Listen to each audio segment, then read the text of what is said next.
ensemble. Vivre ensemble n'est pas toujours facile pour tout le monde. Vivre 24 heures sur 24 avec sa famille n'est pas toujours facile non plus. Surtout lorsque l'on a été habitués les uns et les autres à avoir des activités à l'extérieur, que ce soit son travail, l'école, les amis, les associations, le sport. Actuellement, cela devient un véritable enjeu pour certains. Vivre ensemble, c'est deux choses, soi et les autres. Soi, vous le savez, c'est fondamental.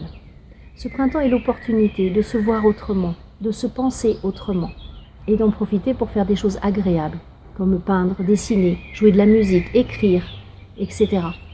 Rappelez-vous que votre vie d'avant était tellement occupée entre le travail et les obligations que vous n'aviez plus le temps de faire quelque chose pour vous, ni de penser. Maintenant, vous en avez de ce temps. Alors qu'en faites-vous ? N'est-ce pas l'occasion d'aller à la découverte, à la redécouverte de ce grand trésor que vous êtes et rechercher ce que vous avez envie de faire avec votre cœur ? Et puis il y a les autres. Vivre ensemble, c'est porter un nouveau regard sur cet autre. Le regarder comme vous êtes.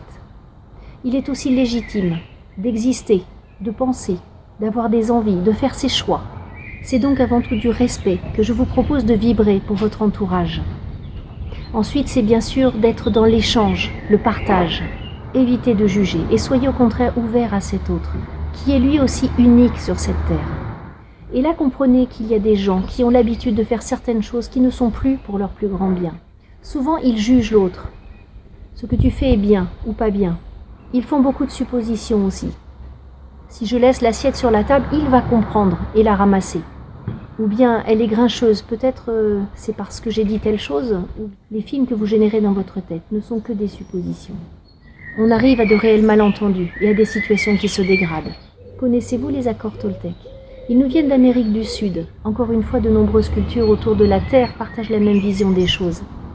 Ce chaman, Don Miguel Ruiz, nous propose une méthode très facile, encore une fois, à mettre en place pour vivre mieux. 4 phrases simples, 4 idées simples. Je vais vous parler de celle qui nous intéresse aujourd'hui. Le second accord dit « Je ne fais pas de suppositions ». Demandez à l'autre pourquoi il est triste. Est-ce que vous y êtes pour quelque chose ou non ?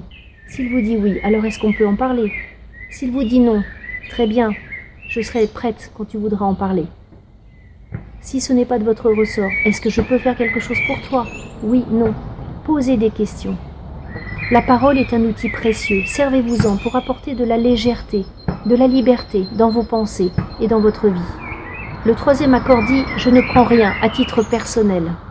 Vous n'êtes pas responsable de ce que les autres vivent, de ce que les autres ressentent. Ce qui se passe en eux, c'est leur réalité. Affranchissez-vous et restez à votre place. Alors l'exercice du jour sera le suivant. Le matin, émettez ces intentions.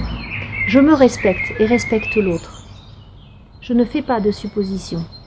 Je ne prends rien à titre personnel. Apportez de la légèreté, de la liberté dans votre quotidien. Tout le monde s'en portera mieux.